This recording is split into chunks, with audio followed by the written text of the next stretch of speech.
자, 오늘 읽었던 히브리서 4장 12절 13절 말씀을 통해서 제목을 결론은 말씀뿐이다 라고 이렇게 정해봤습니다. 오늘 이 내용은 제가 방금도 말씀드렸지만 우리에게 너무나 익숙한 말씀입니다. 이 말씀의 능력을 우리가 생각하고 성경 구절을 딱 떠올리자고 하면 대번에 떠오르는 첫 번째 구절이 히브리서 4장 12절 말씀일 것입니다. 하나님의 말씀은 살았고 운동력이 있어. 지금 예전 성경에는 운동력이 있어, 지금 성경은 활력이 있어, 뭐 이렇게 나오는데, 하여튼 그 말씀의 능력이 우리의 혼과 영뿐만 아니라 우리의 육체까지도, 골수와 뭐 관절까지도 쪼개고도 남는 그런 능력이 있다라는 소개의 말씀입니다. 그래서 이 여기서 쪼갠다라는 말 때문에 이단들이 뭐 하나님의 말씀을 아주 그냥 짝짝 쪼갠다 이렇게 표현을 하는데, 여러분 말씀은요 쪼개는 것이 아닌 줄로 믿습니다. 말씀을 어떻게 하는 거예요? 그럼 말씀은 풀어야 하는 것입니다. 여러분 믿습니까? 어디 하나님의 말씀을 쪼갠다 이 말입니까? 여기서 쪼개지는 건 뭐가 쪼개진다는 말이에요? 우리가 쪼개진다 이 얘기예요. 어떻게 말씀이 쪼개질 수 있습니까?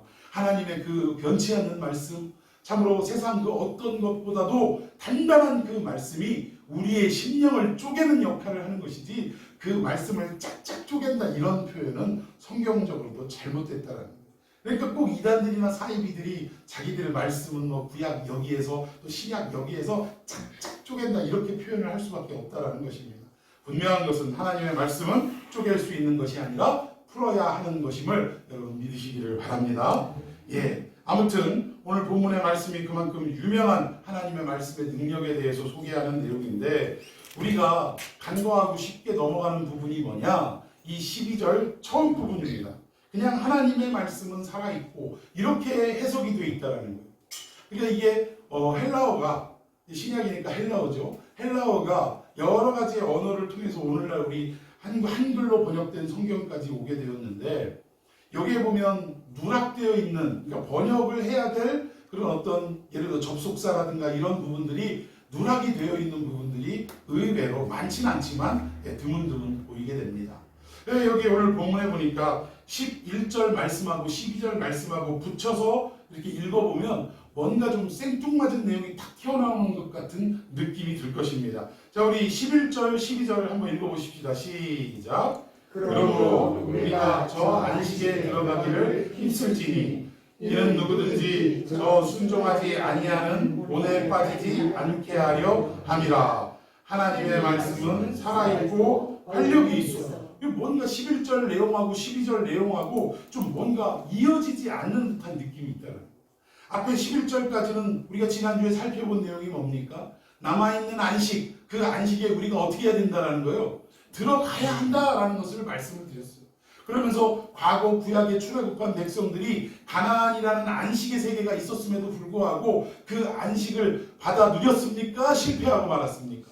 실패했다라는 거예요. 실패의 원인이 뭔가 봤더니 안식이라는 개념이 단순히 우리를 쉬게 하는 것 뭐 이 정도로 생각을 했는데, 성경은 뭐라고 말씀하고 있더라고요? 그들이 순종하지 아니했기 때문이고, 또 하나 하나님의 약속을, 안식에 대한 약속을 믿지 않았기 때문이다. 그래서 안식이라는 이 말과 참으로 우리가 연결해서 생각해야 될 말씀이 쉰다 이런 개념을 뛰어넘어서 하나님의 약속에 대한 순종과 믿음을 뒷받침한다라고 설명을 드렸어요. 결국 그 안식에 들어가려면 어떻게 해야 되냐? 하나님의 말씀에 순종해야 되고, 그 약속의 말씀을 어떻게 해야 된다? 온 마음과 온 몸으로 믿어야 한다. 여러분 믿음이 있어야 순종이 나타나는 줄로 믿습니다. 그럼 결국 이스라엘 백성들은 하나님이 남겨놓은 안식이 너희들을 기다리고 있다, 그 땅에 들어가도록 하여라 라는 이 하나님의 약속을 믿지 못해서 결국 순종하지 못했다라고 설명한 부분이 지난주였습니다. 그래서 우리는 구약에 출애굽한 이스라엘 백성들이 얻지 못했던 이 남아있는 안식이 누구에게도 있다라는 거예요. 우리에게도 있다. 그런데 그 안식을 받아 누리려면 어떻게 해야 되느냐? 결국 뭐예요? 하나님의 통치 아래로 들어가는 수밖에 없다는 거예요. 예수 그리스도의 통치 아래로 우리가 정말 무릎을 꿇고 머리를 조아리고 주님이 나의 주님 되십니다, 나의 주인이 되십니다 라고 따라서 주인의 명령 하에 내가 모든 인생을 내걸고 살아가겠습니다 라는 고백이 있을 때에 참된 안식이 있다라고 설명드렸습니다. 이러면서 아버지하고 자녀들 얘기 제가 비유로 말씀드렸죠. 아버지가 버젓이 두 눈 시퍼렇게 뜨고 있는데 그 앞에서 어린 아들 두 놈이 형 돈 얼마 있어? 그러면서 쌀 걱정하니까 아버지가 뭐라고 한다고요? 별 쓸데없는 걱정을 다 하고 있다. 먹고 사는 거 누가 책임지신다? 아버지가 책임지신다. 따라서 아버지의 통치와 아버지의 질서 아래 우리가 들어가기만 하면 우리는 먹고 사는 문제라든가 여러 가지 삶의 문제들에 대해서 고민할 필요가 있다 없다? 없는 거예요. 왜? 그렇다고 해서 아무 생각 없이 그냥 안빈낙도하며 살아가라 그 얘기가 아니라 우리에게는 결국 우리의 모든 문제를 해결해 주실 해결자가 있다는 것을 생각하면 우리의 근심도 걱정도 잠시 잠깐 뿐이라는 거예요. 왜? 든든한 백그라운드가 우리 뒤에 버티고 계시잖아요. 여러분 믿습니까? 그러니까 우리 마음에 그 근심이 찾아왔다가도 이내 안식의 마음으로 바뀌게 되더라는 것입니다. 그러니까 결국 4장 1절에서 11절까지의 모든 내용, 또 3장 후반부까지의 내용을 모두 포함해서 이 남아있는 안식에 들어가려면 하나님의 통치와 그 질서의 그늘 아래 우리가 숙이고 들어가면 참된 안식을 얻을 수 있다. 이 내용에 대해서 말씀하면서 과거 출애굽 백성의 실패를 거론하는 내용이었는데 갑자기 12절에 하나님의 말씀은 살아있고 하니까 연결이 안 되는 거예요. 그래서 제가 원문을 살펴보니까 어떠한 단어, 접속사가 빠져있냐면 헬라어로 가르라는 접속사가 빠져있어요. 여러분 한글 성경에만 12절에 그냥 하나님의 말씀은 이렇게 번역이 되어 있지 영어 성경만 봐도 이 가르를 넣었다는 거예요. for라는 단어를 딱 넣어서 접속사를 넣어서 이게 무슨 뜻이냐면 왜냐하면 이라는 해석으로 된다는 거예요. 즉 앞에 3장 후반절과 4장 1절에서 11절까지의 모든 내용을 다 말씀하고 난 뒤에 12절에 하나님의 말씀은 살았고 이게 아니라 왜냐하면 하면서 하나님 말씀은 살아있고 라고 설명을 나간다라는 것입니다. 결국 그 내용을 좀 축약해서 설명하자면 이거예요. 3장 후반절부터 4장 11절까지의 과거 출애굽한 백성들의 실패를 거론하면서 너희들은 그들의 본을 받지 말고 오직 하나님의 통치와 하나님의 질서 안으로 들어가서 복종하고 순종하고 그의 말씀을 믿고 살아가기만 하면 너희들에게 참된 안식을 얻을 수 있게 될 것이다 라고 말씀을 하면서 왜냐하면 하고 이제 그 다음 이야기가 시작이 되는 내용이다. 자, 우리 12절 말씀 다 같이 한번 읽어보도록 합니다. 12절 시작.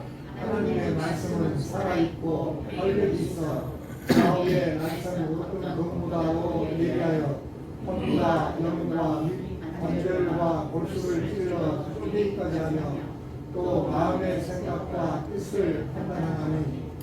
여기 보니까 하나님의 말씀은 살아있고 활력이 있어. 전 성경으로는 운동력이 있어. 근데 여러분 이게 좀 너무 추상적이지 않아요? 하나님 말씀이 살아있다. 도대체 어떻게 살아있다라는 말인가? 또 뭐 활력이 있다. 뭔가 움직임이 있다 이 얘기인데 액션을 가지고 있다라는 이야기인데 도대체 하나님의 말씀이 어떤 운동력이 있는 것인가? 어떤 활력을 가지고 있는 것인가? 조금 우리에게는 추상적으로 와닿는 것이 사실입니다. 그런데 이 말씀을 우리가 그 뒤의 내용을 통해서 어떻게 해석할 수 있느냐? 이 빨간 글씨로 써놓은 부분 좌우의 날선 어떤 것보다도 어떻게 하다고요? 예리하다라고 하면서 좌우의 날선 검이라 무엇이요? 하나님의 말씀이 세상 어떤 좌우의 날선 검보다도 예리하다라고 이렇게 설명하는 내용을 먼저 한번 풀어보도록 하겠습니다. 여기 좌우의 날선 검이라고 하는데 이 검은 과연 사람을 살리는 검일까요? 아니면 사람을 죽이고 심판하는 검일까요? 어떤 기능을 가지고 있을까요? 사람을 살리는 기능. 왜? 그쪽이 좋은 말이니까. 그런데 여러분 힌트가 뭐냐면 좌우의 날선 검이라는 양날의 검이라는 이야기입니다. 따라서 이 검은 어떤 경우에는 사람을 살리는 역할도 하는 반면에 어떠한 경우에는 이 검이 그 사람을 심판하는 역할도 하더라고요. 여러분 잘 생각해 보세요. 하나님 말씀이 늘 사람을 살리는 역할만 하던가요? 결국 이 세상 마지막에 예수 그리스도의 오심을 믿지 아니하고 그의 재림을 기다리지 아니하고 자기의 육신의 소욕대로 살아갔던, 하나님의 말씀을 영접하지 않고 자기 뜻대로 살아갔던 모든 사람들에게는 무엇으로 심판을 합니까? 불심판한다고 그러잖아요. 불심판. 여기 성경에서의 불은 무엇을 말하느냐? 이 불심판 같은 말이에요. 성경에서의 불은 심판을 의미하는 거예요. 그러니까 불심판 하는데 사실은 이게 불과 같은 심판 뭐 이 정도로 해석할 수 있지, 결국 하나님의 뜻대로 살아가지 않고 말씀을 믿지 않는 사람은 종국에 어떻게 된다? 하나님의 심판으로 말미암아 멸망하게 된다라는 말을 내포하고 있는 거예요. 그러니까 결국 하나님의 말씀은 사람을 살리는 역할도 하는 반면에 믿지 않는 사람들에게는 어떤 역할을 한다? 죽이고 심판하는 역할도 동시에 같이 하더라는 것입니다. 이 힌트가 좌우에 날선거리다. 그 어떠한 경우라도 날 서 있고 예리하다라는 말은 그냥 대충하거나 드문드문하는 일이 없다라는 거예요. 살려도 어떻게 살려? 확실하게 살리고, 심판을 해도 어떻게 심판해요? 확실하게 심판한다, 이 얘기입니다. 여러분, 하나님의 말씀은 이러한 좌우에 양날의 검처럼 이런 이중적인 측면이 있는 것을 믿으시기를 바랍니다. 자, 우리 계속해서 그럼 먼저 이 두 가지의 측면 중에 사람을 살리는 역할을 하는 말씀의 기능은 어떤 경우일까? 우리 이 부분에 대해서 먼저 생각을 해보도록 하겠습니다. 누가복음 22장 61절 62절, 자, 다 같이 읽습니다. 시작. 주께서 돌이켜 베드로를 보시니 베드로가 주의 말씀 곧 오늘 다불기 전에 내가 세 번 나를 부인하리라 하심이 생각나서 밖에 나가서 심히 통곡하니라. 예, 너무나도 잘 아는 내용이죠. 예수님이 겟세마네 동산에서 기도하시다가 그 제사장의 병정들에게 체포돼서 결국 바야바의 뜰 앞에까지 끌려가시게 됩니다. 그때 얼마나 제자들이 혼비백산했는지 요한복음 보니까 옷도 입지 못하고 도망간 제자가 나오더라고요. 근데 사실 그 옷도 입지 못한 한 제자라고 설명하는 제자는 누구입니까? 요한 자신을 말합니다. 자기 자신이 그렇다라는 거예요. 그리고 이 베드로는 다 제자들이 도망가 있는데 이 베드로는 혼자 나와서 어떻게 했어요? 멀찌감치 체포당에 끌려가는 예수님을 따라갔다라고 성경은 기록하고 있습니다. 그런데 과연 베드로가 예수님을 구출해내야겠다라는 심령으로 그 정말 선생님을 향한 그 뜨거운 마음으로 따라갔을까요? 아니요. 아니, 이분이 메시아인 줄 알았는데 힘없이 체포되고 끌려가는 모습을 보면서 이 마지막이 궁금했던 거예요. 진짜 어떤 반전이 일어날 것인가? 아니면 여기에서 힘없이 맥없이 그냥 형장의 이슬로 사라질 것인가? 너무 그 끝이 궁금해서 그냥 긴가민가 하면서 쫓아갔다라는 거예요. 또 어떻게 쫓아갔냐? 바짝 쫓아간 게 아니라 멀찌감치 눈치채지 못하게 따라갔다라는 것입니다. 그런데 결국 예수님이 신문을 받으시고 또 계집종을 시작해서 이 베드로에게 너도 예수의 당이 아니냐라고 물어왔던 그 질문, 마지막 세 번째 질문에 나는 아니라 하면서 저주하며 욕하며 부인했을 때 순간 누구하고 눈이 마주칩니까? 예수님하고 눈이 딱 마주칩니다. 눈이 마주친 베드로 62절에 보니까 밖에 나가서 어떻게 했다고요? 심히 통곡하니라. 회개의 역사가 일어난 것입니다. 내가 미쳤지. 내가 주님을 눈앞에 두고 왜 이렇게 부인했을까? 저주했을까? 자기 자신의 못남과 한심함을 한없이 하나님 앞에 고백했던 것 같습니다. 근데 여러분, 중요한 것은 닭울기 전 내가 3번 부인하리라 했는데 닭소리가 나서 베드로가 회개를 한 것입니까? 무엇입니까? 많은 사람들이 닭소리를 듣고 회개했다고 해요. 그렇지 않습니다. 닭소리는 사인에 불과합니다. 이미 니들이 다 나를 배신하고 떠나가리라 라는 이 마지막 최후의 만찬에서 하신 예수님의 말씀에 이 베드로는 어떻게 반응했냐면, 아니 저만 배신 안 한다고 하면 되지, 나머지 제자들을 도매금으로 다 넘겨버립니다. 이것들 다 도망간다 할지라도 왜 가만히 있는 나머지 제자들을 싸잡아가지고 그렇게 무시하냐 이거예요. 이것들은 다 배신하고 배반하고 도망간다 할지라도 나는 어떡하리라, 그러지 않겠습니다 라고 호언장담을 했다는 것입니다. 근데 예수님이 그 말씀을 듣고 뭐라고 그랬어요? 오늘 네가 닭울기 전에 3번 나를 어떡하리라? 부인하리라 라고 말씀했는데, 아마 성경에는 자세히 기록하지 않았지만 베드로가 앞서 이것들을 다 도망가도 나는 아닙니다라고 말하는 것으로 미루어 볼 때 예수님의 그 말씀에 어떻게 반응했겠어요? 아니 지금 무슨 말씀을 하세요 예수님? 나 알기를 단 건너 띄엄띄엄 하시네 진짜. 나 뭘로 먹고 사는 놈이요? 의리로 먹고 사는 놈이에요. 나를 그렇게 3년 동안 보시면서 모르시나? 아이 나 참 한번 두고 보세요. 이거 했을까요 안 했을까요? 충분히 하고도 남았을 것 같아요. 물론 성경에 없는 내용입니다만 분위기상으로 그러고도 남았을 것 같아요. 그랬던 베드로. 여러분 이 베드로의 모습을 통해서 우리가 느껴야 할 것이 무엇이냐?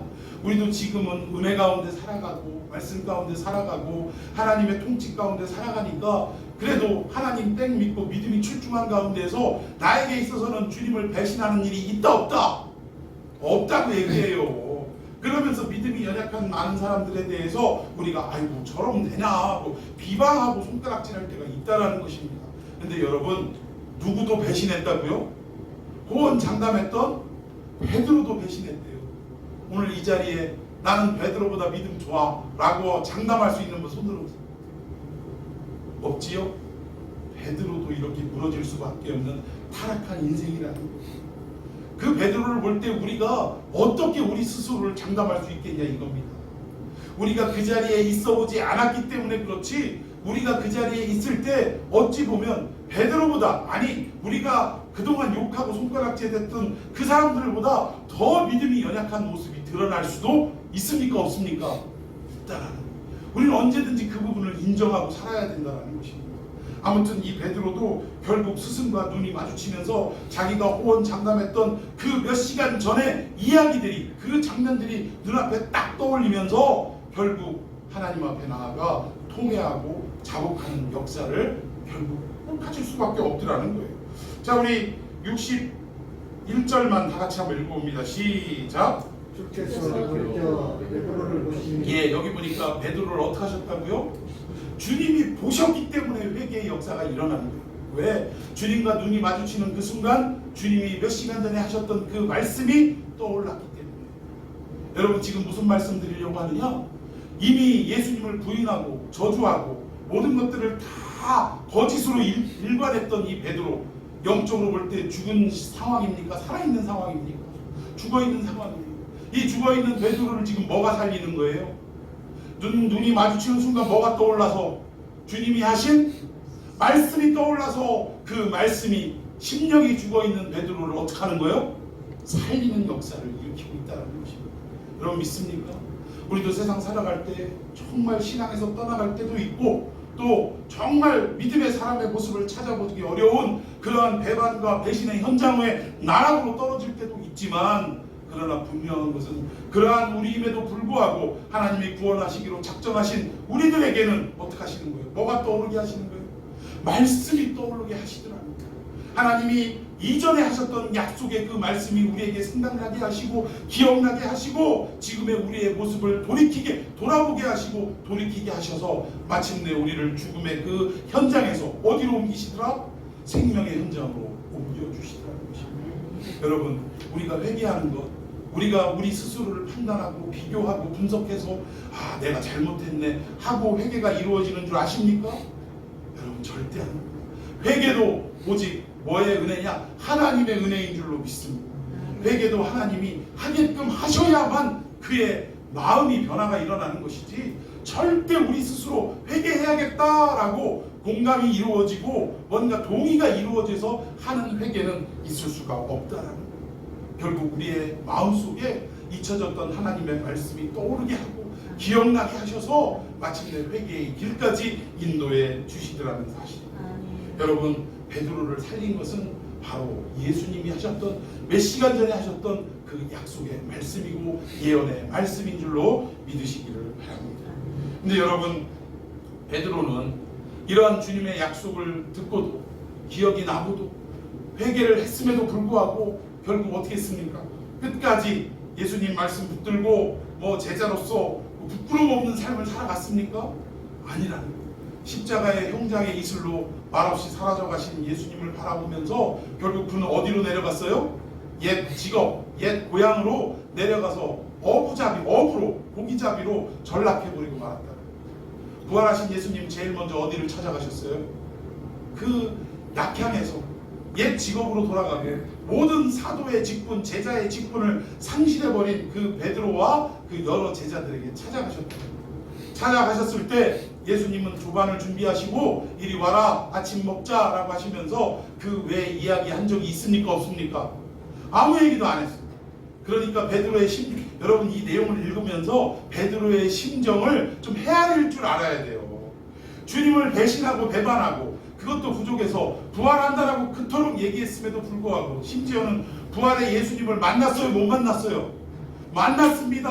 심지어는 부활을 처음 목격한 여자들의 증언을 듣고 무덤으로 뛰어갔던 사람이 누구예요? 베드로였어요. 그리고 그분이 부활하신 걸 왜 알지 못하느냐? 이러한 천사들의 전언도 들었습니다. 그럼에도 불구하고 또 집 안에 다 꽁꽁 닫아놓고 제자들이 모여서 벌벌 떨고 있을 때 부활하신 예수님이 소리 소문 없이 슬쩍 나타나셨어요. 시간과 공간을 초월한 부활체인 예수님을 목격한 것입니다.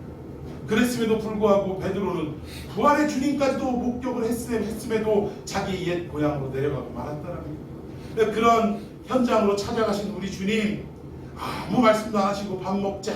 요즘 뭐 개그 프로그램에 예전에 있었죠. 밥 먹자. 뭐 이렇게 하는 거. 예. 아무 소리도 안 하고 밥 먹자. 그리고 딱 식사를 하실 때 베드로의 마음이 어땠겠냐는 거예요.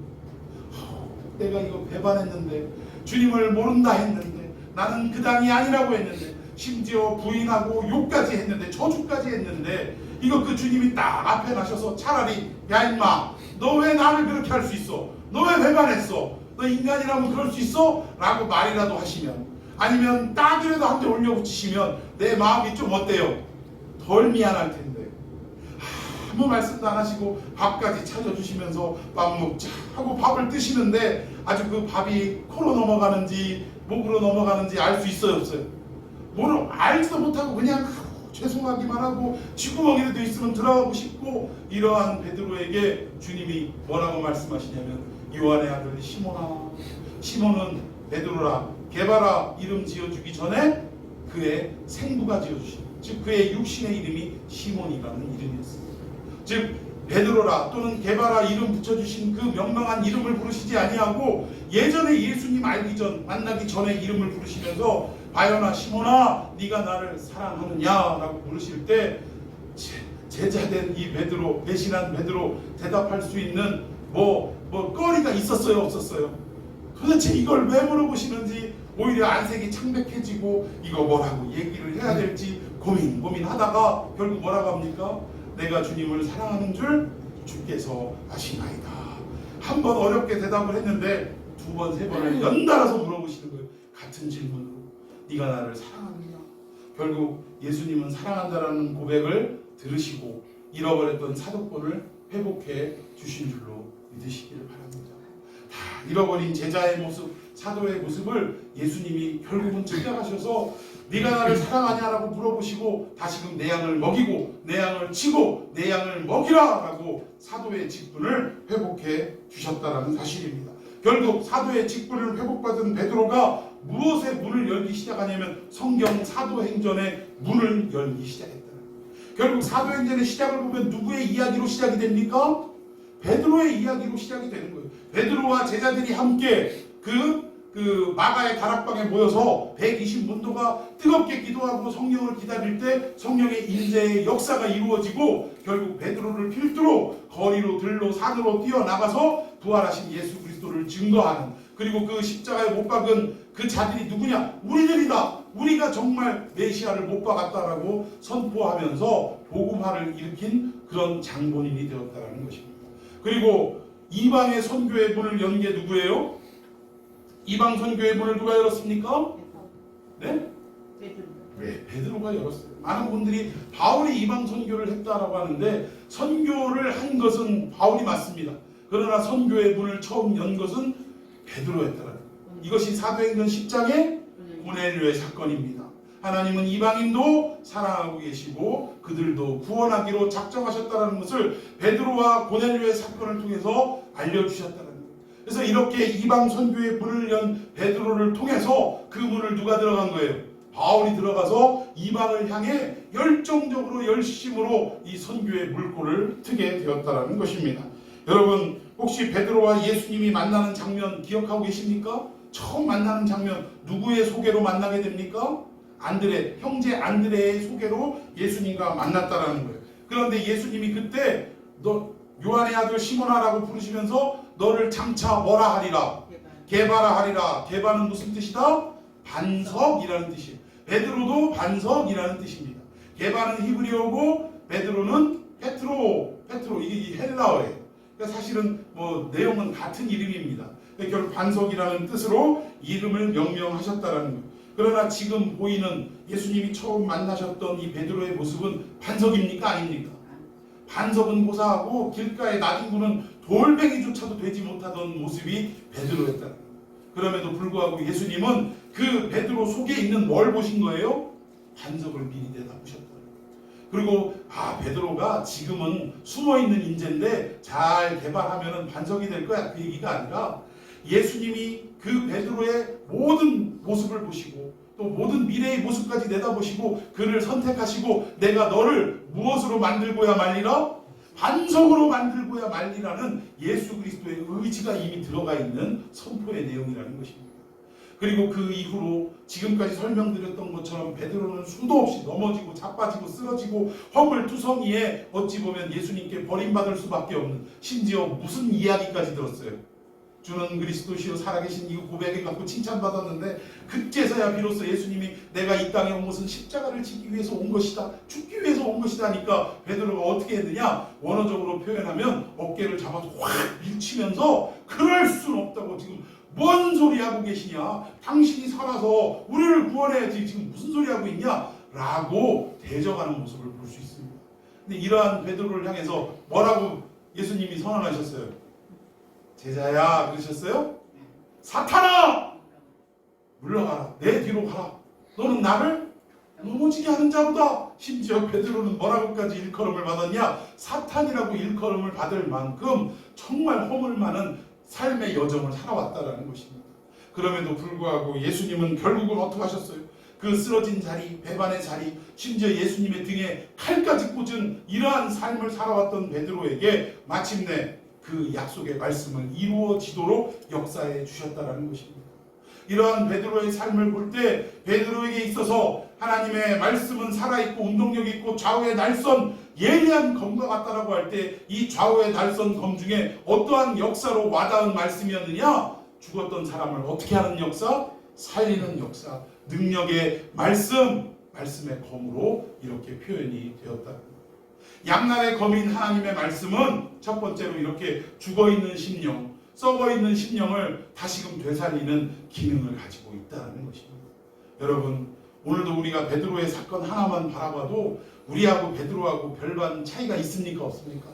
없어요. 우리도 살아가면서 믿는다고 하지만 수도 없이 실수하고 실패하고 때로는 우리 주님의 말씀을 믿지 못하는 배반의 칼을 주님의 등에 꽂는 삶을 살아갈 때가 너무나 많이 있다는 거예요. 그럼에도 불구하고 우리가 다시 한번 체면 불구하고 염치 불구하고 다시 한번 주님 앞에 나와 예배하고 기도하고 찬양할 수 있는 건 무엇입니까?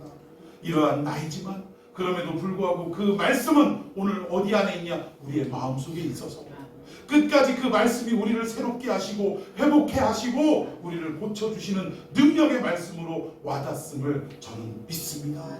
이러한 고백으로 오늘 이 자리에 나온 줄로 믿으시기를 바랍니다. 이 말씀의 능력이 여러분의 삶에 끊임없이 이어지기를 예수님의 이름으로 축원해 드리겠습니다. 여러분, 하나님의 말씀 반드시 이루어질 것을 믿습니까?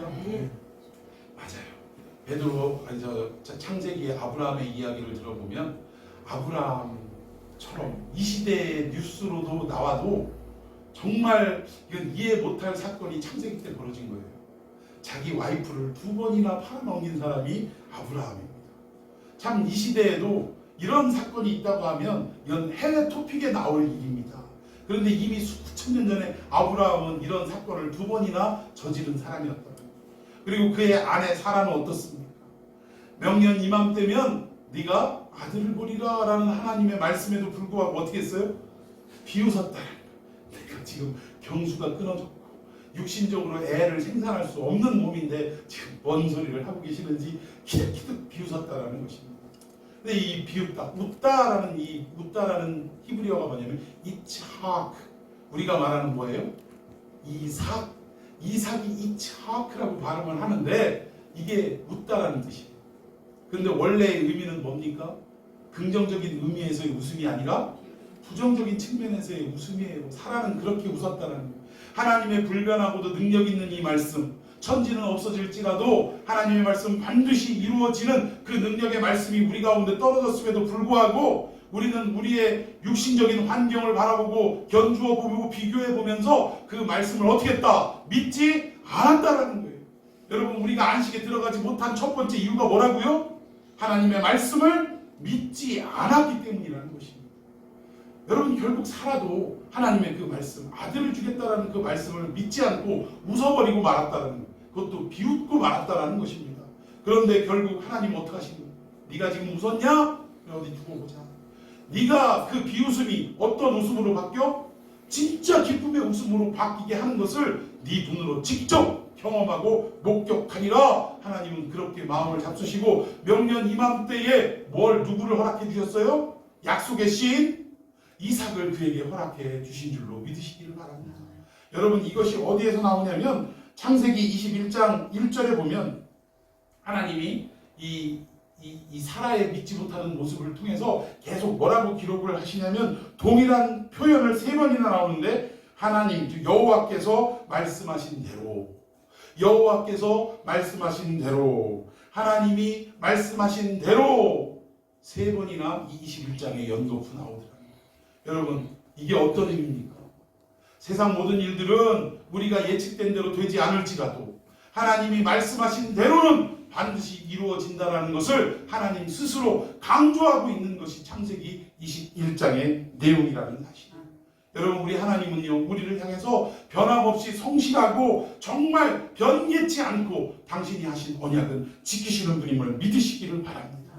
여러분, 정말 할 수 없는 그 상황 속에서도 이삭을 허락하신 그 하나님, 비웃음을 웃음으로 바꾸어 주신 그 하나님이 오늘 이 시대에도 저와 여러분과 함께하고 계시며 그분의 약속을 성실하고 면밀하게 지켜가시는 것을 여러분 믿으시기를 바랍니다. 여기에 우리가 위로를 얻고 소망을 가져야 할 줄로 믿습니다. 여러분, 우리가 사는 이 세상 정말 드라마틱합니다. 다른 나라 같으면 수십 년에 걸쳐야 한 번 있을까 말까한 이러한 사건들이 정말 우리나라는 근래 이 몇 년 사이에 정말 손가락으로 헤아리지도 못할 만큼 막 쏟아져 나오고 있는 현실이에요. 정말로 말 그대로 한 번도 경험하지 못한 이러한 사건들이 여기저기서 터져 나오는 게 지금의 현실이라는 사실입니다. 그런데 이러한 상황 속에서 우리가 듣고 살아야 할 말이 무엇이겠습니까? 사람의 말입니까? 이념입니까? 어떠한 이론을 우리가 들어야 합니까? 우리가 이 위기를 벗어날 수 있기 위해서는 누군가의 그 떠드는 이야기를 듣고 동조하는데 여기에 해답이 있는 것입니까? 그렇지 않은 줄로 믿으시기를 바랍니다. 우리에게 유일한 해답이고 우리에게 유일한 정답은 바로 불변하신 하나님의 약속이라는 것을 여러분 믿고 나아가기를 예수님의 이름으로 축원해 드리겠습니다.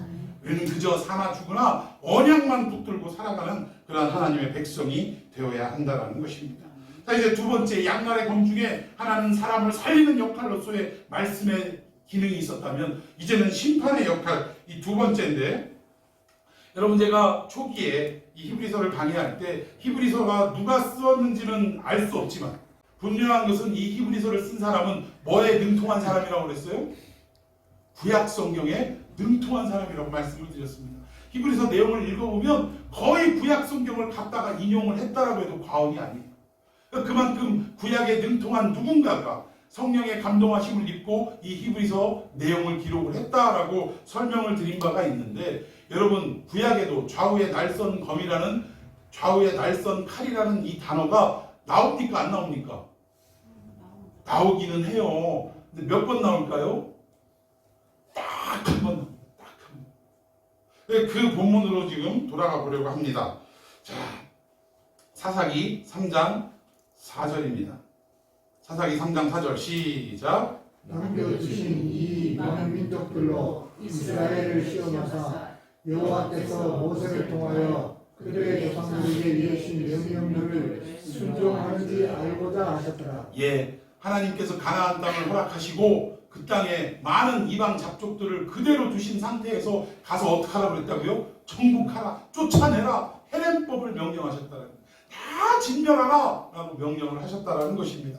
그러면 우리가 상식적으로 생각해 볼 때 이왕 우리가 선물 받을 거 중고가 좋아요, 새 거가 좋아요? 새 거가 좋죠. 한 번도 손 안 탄 게 좋지요. 그러면 하나님 이왕 가나안 그 남아있는 안식을 우리에게 주실 때 중고가 좋아요, 새 거가 좋아요?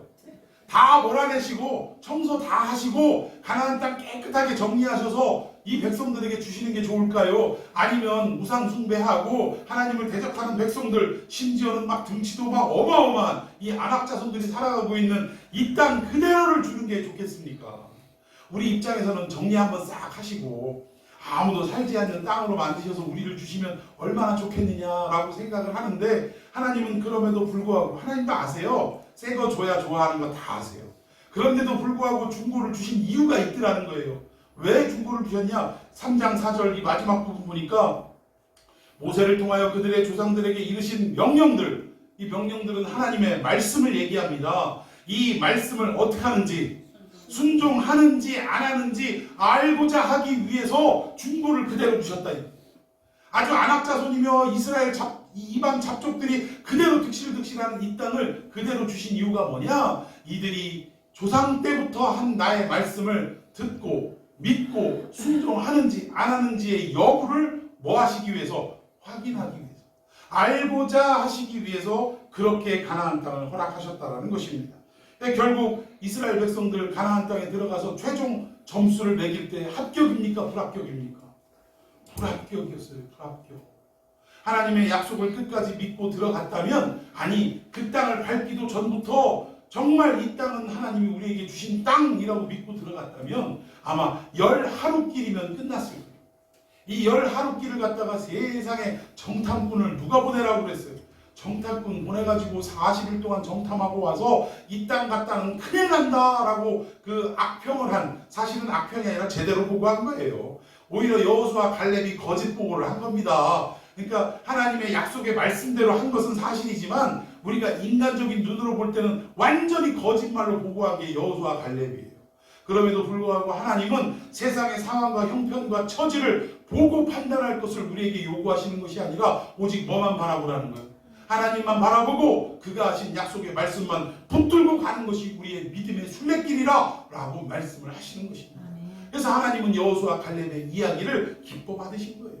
나머지 10명의 어떻게 보면 제대로 된 보고자들을 하나님은 미워하시고 그들의 정탐한 수를 하루를 1년으로 환산을 해서 40년을 유리하고 방황하도록 만드셨다는 것입니다. 참 이것이 이스라엘 백성들에게 실패 중에 실패였다라는 사실이. 그런데 어쨌든 그 땅에 들어가서도 합격점을 얻지 못하고 결국은 빵점짜리 성적표를 받고 말았다라는 것입니다. 그런데 그 사사기 시대에 돌입이 돼서 이 좌우의 날선 검이라는 사건이 발생한 내용이 있는데, 그건 역시 하나님의 말씀에 이스라엘 백성들이 불순종을 하는데 그 앞에 뭐가 보냐? 또 불순종을 하는 이러한 다람쥐 쳇바퀴 같은 이러한 삶을 되짚어 하다가 결국 하나님께서 심판하는 내용을 지금 기록한 내용이 사사기 3장의 내용입니다. 자, 우리 12절 먼저 읽습니다. 이스라엘 자손이 또 여호와의 목전에 악을 행하니라. 또 여호와의 목전에 악을 행했다 이거예요. 이스라엘 자손이 여호와의 목전에 악을 행함으로 여호와께서 모압 왕 에글론을 강성하게 하사 그들을 대적하게 하시며 13, 14절 에글론이 암몬과 아말렉 자손들을 모아가지고 와서 이스라엘에서 종려한 성읍을 점령하니라. 이에 이스라엘 자손이 모압 왕 에글론을 18해 동안 섬기니라. 예, 하나님께서 이스라엘 백성들이 악을 행하니까 결국 누구를 도구로 사용하셨냐? 모압 왕 에글론을 도구로 사용하셨다. 그러니까 당신의 백성들을 다시 한번 회개하게 하고 돌이키게 하기 위해서, 회복시키기 위해서 하나님은 열국을 도구로 사용을 하시더라는 것입니다. 여러분, 지금도 미국이 강대국이고 중국이 강대국이고 주변국들이 우리를 어렵게 만드는 환경 속에 둘러싸여 있다라고 하지만, 여러분 분명한 것은 강대국조차들도 결국 뭐예요? 하나님의 섭리와 계획 속에 도구일 뿐이라 이거예요. 무슨 도구냐? 하나님의 백성을 돌이키게 하고 회복시키게 하려는 하나님의 계획의 도구라는 사실입니다. 그러니까 우리가 미국 두려워할 거 없고요. 중국 눈치 볼 것도 없어요. 우리는 무엇을 더 두렵게 생각해야 되냐? 하나님을 더 두려워할 줄 알아야 돼요. 하나님이 우리를 향하신 모든 말씀 앞에 우리는 두렵고 떨림으로 순종과 믿음의 역사로 화답해야 된다는 사실입니다. 지금 결국 이스라엘 백성들이 악을 행하니까 모압 에글론을 도구로 사용해서 그 나라를 강성하게 하시더라는 거예요. 그러니까 한 나라가 흥망성쇠가 이루어지는 것조차도 결국 누구 때문에 이런 일들을 일으키시느냐? 하나님의 약속의 백성들을 위해서 이 일을 하신다는 사실. 수천 년 동안의 지금의 인간의 역사 가운데 강대국을 이루었다가 하루아침에 패망한 나라들이 수도 없이 많습니다.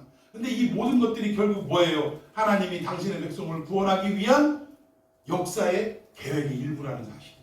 여러분, 이 내용을 믿고 정말 여러분이 얼마나 대단한 존재인지를 여러분 정말 깨닫고 감사하시기를 바랍니다. 근데 결국 이 에글론이 자기만 온 게 아니라 암몬과 아말렉 자손들과 연합을 해가지고 이스라엘을 점령을 해버리고 말았습니다. 그리고 몇 년 동안을 괴롭히기 시작했냐? 18해 동안을 이스라엘 백성들을 괴롭혔다. 그러니까 이스라엘 백성들이 참 무지합니까? 지혜롭습니까? 무지한 거예요. 18해가 지나도록 못 깨닫고 하나님 앞에 통해 자복하고 살려달라고 천도의 의지 없어서 손들고 옵니다 했으면 18해 동안 갈 일이 있습니까? 없습니까? 없다. 18해가 되도록 이것이 우리의 죄악이며 하나님 앞에 악을 행한 결과라는 것을 못 깨닫고 있으니까 한 해, 두 해, 세 해 계속 넘어가더라는 거예요. 참 우리도 인생 살아가면서 이런 이스라엘 백성들의 무지함이 본이 돼서는 안 될 줄로 믿습니다. 우리는 지혜로워야 돼요.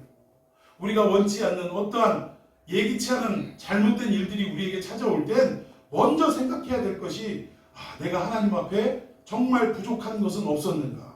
내 인생의 주인을 하나님으로 여기고 모든 것을 맡기고 순종하는 삶이 아니라 내 힘과 내 꾀와 내 지혜로 해결하려고 살아왔던 것은 아닌가를 돌아보는 지혜가 우리에게는 있어야 될 줄로 믿습니다.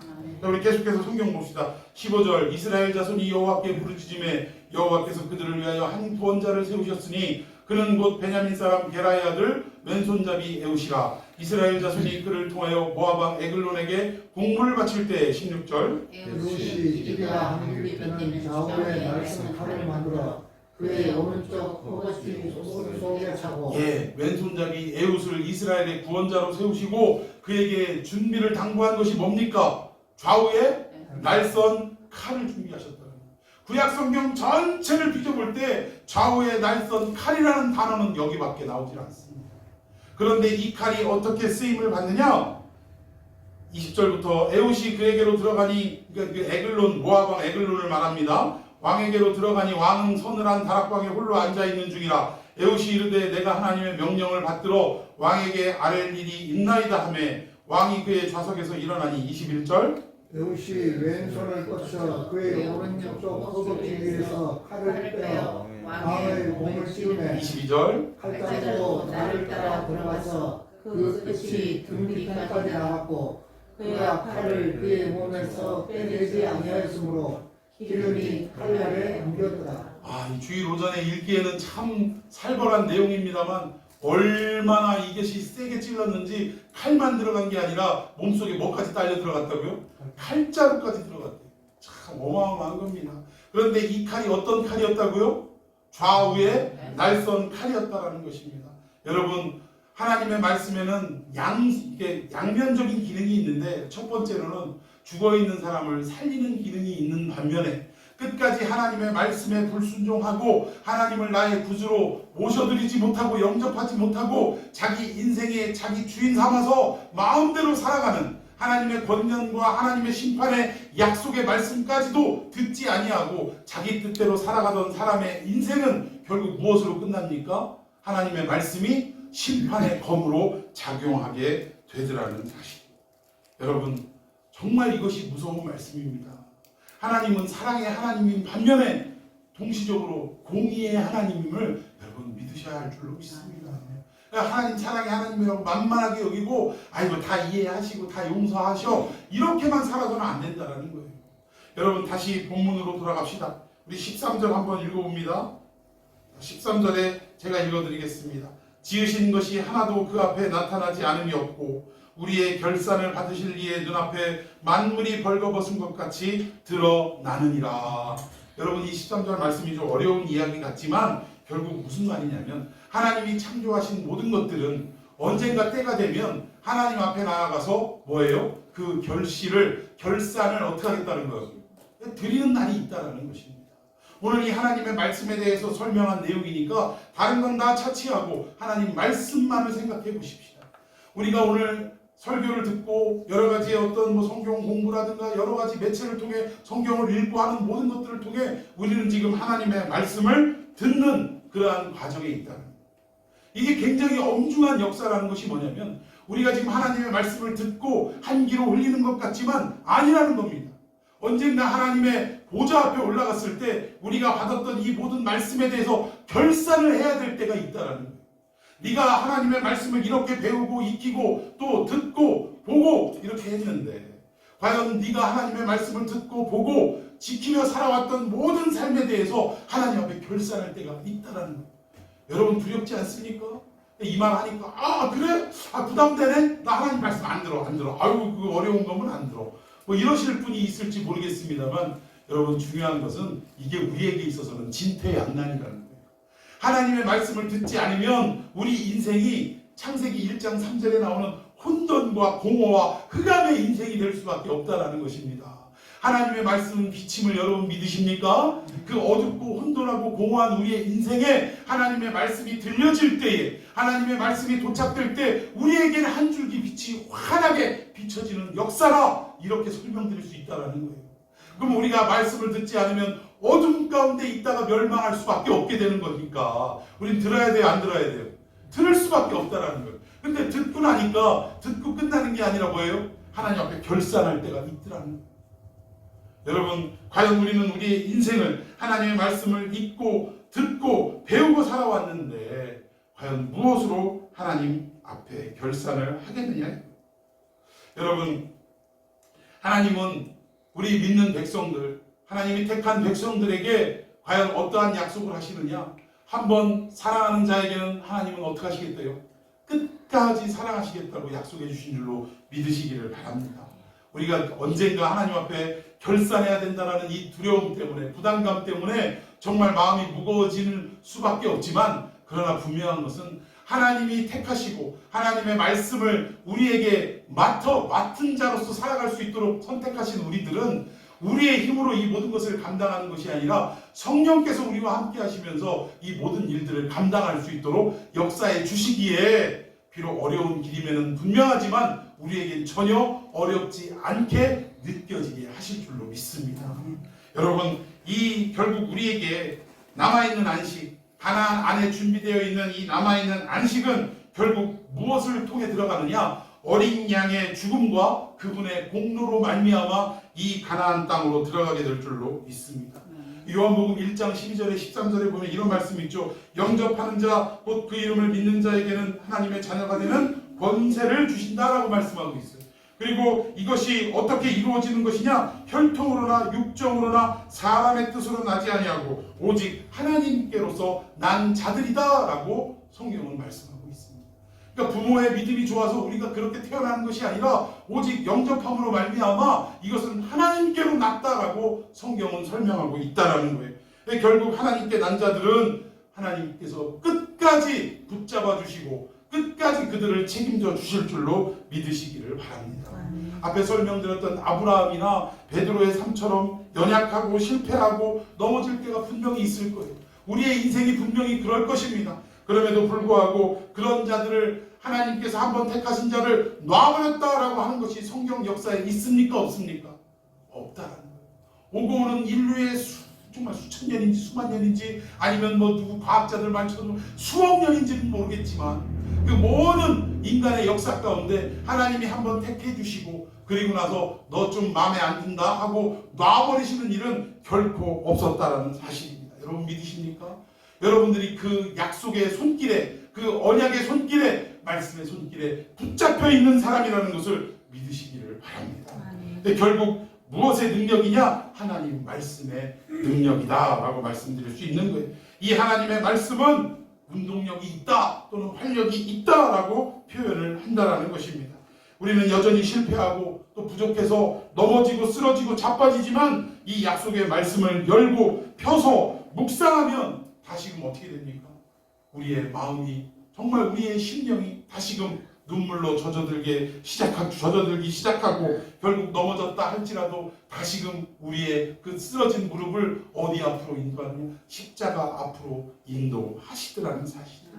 여러분, 이 약속의 말씀 붙들고 하나님의 말씀은 양면의 기능이 있다. 하나는 죽어가는 우리들을, 실수 많은 우리들, 참으로 버림받을 수밖에 없는 우리들을 생명의 길로 인도하는 역할이 있는 반면에 끝까지 하나님의 말씀을 듣지 아니하고 믿지 아니하고 영접하지 아니한 이자들에게는 결국 심판의 검으로 작용할 수밖에 없다라는 것. 이 하나님 말씀의 기능을 여러분들 잘 기억하시고 정말 끝까지 하나님 말씀만 붙들고 결론은 말씀밖에 없다라는 이러한 생각과 이러한 결단으로 살아가는 저와 여러분이 되기를 예수님의 이름으로 축원해 드리겠습니다.